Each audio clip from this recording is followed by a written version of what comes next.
Marvel Studios head Kevin Feige was point-blank asked, now that Wolverine and Deadpool are a big first outing on film for Marvel Studios and the mutants, this means that the X-Men are next and mutants are going to be in full swing, right? Well, yes and no.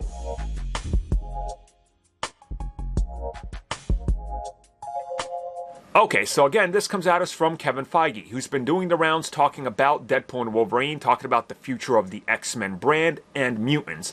And when they asked him, now that the can of worms is open, now that mutants are officially under Marvel Studios in full swing, they've introduced them, obviously, in other things like She-Hulk and Ms. Marvel, but now they've done their first project based on the X-Men using X-Men. This means that they're right around the corner, right? Well, Kevin Feige was quick to say yes and no. First and foremost, what they've done so far is to lay down the foundation that mutants exist in this universe and the MCU. But beyond that, what they're doing right now is taking their time working on the X-Men. And he did say that we're going to get more of what we got in the MCU so far, meaning hints and teases, and possibly even characters in the multiverse appearing that are mutants / X-Men, like we saw in The Marvels, for example. But right now, there is no dead set, this is it, we're doing it right now. You're going to have to wait for that announcement, and when it happens, you're going to know what they're doing. So what he's saying is it's still a couple of years away, and that for now, just look for Easter eggs, keep looking for hints of what's happening, and also look for things like maybe a character popping up in something else that is clearly a mutant,